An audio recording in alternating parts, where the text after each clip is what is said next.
Hi everybody, my name is Mary Bell and I'm the program manager at Kentuck. Tim Whitten is with us here from South Carolina and he is going to be doing his artist talk. Tim is a self-taught potter who is originally from Alabama and became interested in pottery when he moved to South Carolina in 2009. So I'll let him share a little bit more about his journey and process, and we are really excited to have him. So you can take it away. Thanks. Yeah. Before we get started, this is amazing what we've got going on right now. It's been such a long year of like nothing to look forward to, like show-wise and festival-wise. So this has been really a shot in the arm of just kind of energy and just a good vibe. And so I appreciate all you guys putting this on, and I really appreciate everybody coming out. This has really been a fun thing to get ready for. As Mary said, my journey got started in 2009 with pottery, I think just kind of as an artist in general. My background and my undergraduate degree was in business administration, and I did that through my 20s. And around that time period, I was kind of in one of those places of kind of self-searching, just kind of finding out what I wanted to do, and wondering if the track I was on was the right one. And part of that was realizing that I wanted a master's degree, and so we moved to South Carolina, and I started school working on a master's degree in religion. And the church that I was working at, there was a potter who was attending church there, and as soon as we got there, one of his welcoming gifts was a jug with a grape cluster on it. And it was awesome because my wife, she was a potter, and she's grew up an artist and is still an artist, and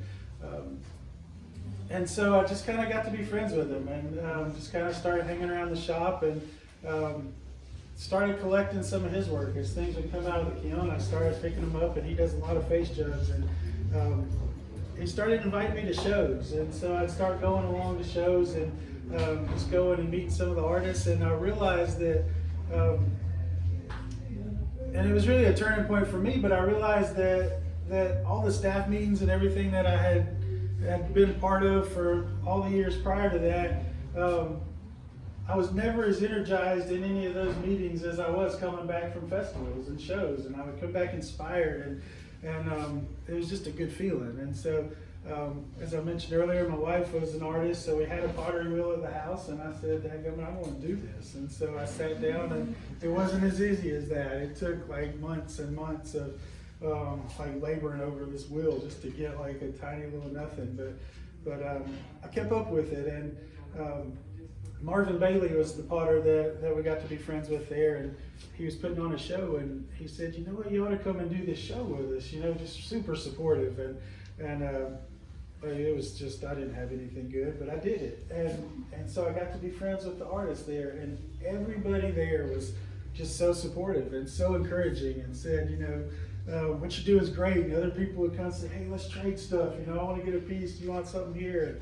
And just that feedback and that camaraderie was just something that I really fed off of. And then it just kind of slowly started picking up over time. And find myself really inspired by other artists, and getting out and doing things like this. Just the process, regardless of the medium, to me is just it's just really neat. I just love seeing whether it's a painter, metal artist, or a wood turner, just whatever it is. You just kind of have that kinship with people, and that's been really a cool thing and a neat thing to be a part of. The process for me personally with the pottery, I've always been drawn to face jugs just because of the personality. I think you can impart so much personality, and then just that emotional connection that you have with different pieces, whether it's just the way eyes just kind of look a certain way, or just whatever it is. I hear people say, "Hey, that looks like my cousin so-and-so," or, "You model these after certain people." And, just having that, it's just kind of a neat connection to make with people. And so that's always something that has resonated with me, and it's something that I try to incorporate in all my works. And I think somebody asked last year when we did it virtually, the demonstration, but if everything I do has faces, and for the most part it does. Like I've sat down and just tried to throw bowls for like an empty bowl or something, and it just, like, to me, I have to add like a face to it. It's just, I just have to. I don't have really a great explanation for it, but I do. And so I just love that process, and I love that there's never an end to the process either. You know, it's always something new to learn. When I feel like I've got kind of settled into my style or my process, there's always something new. You know, there's a new firing technique, or there's new glaze, or a new clay to try out, or something new to do with it. And so I appreciate that challenge that comes along with the process of always having something new to be able to reach out for, and always have something new to work towards. As I was planning for this talk, I didn't really know exactly what direction I was going to take with it, so I intentionally kind of left some space for questions. I wanted to kind of give everybody an opportunity. If you have any questions, give you some time for some feedback, and just kind of hear what you guys are interested in hearing. I hear you have a workshop here at Kentuck. Is it filled already? It's filled. We're doing a workshop tomorrow. Tomorrow afternoon we'll be actually making some face jugs. So we'll have some jugs for the participants there, and they'll be able to kind of decorate and get as creative as they want to. Is there anybody here doing the workshop tomorrow?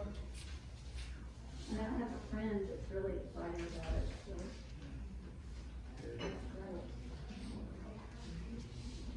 I have a question that was sent to me via social media this morning.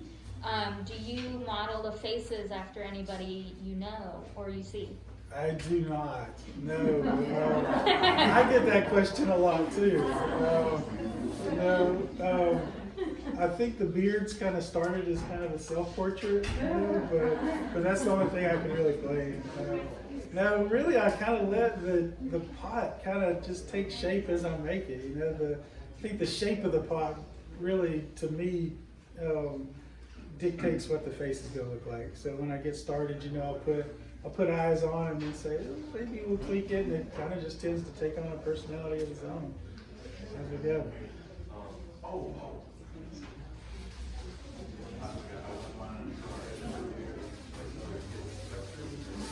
All right, any other questions for Tim? Okay, cool. Well, Tim, thank you so much. Thank you guys. Thank you so much. Tim should be around for the rest of art night, so if you have any questions or anything that comes to mind, feel free to find him and ask. But this show will be out until the end of May, so you guys have plenty of time to come back and see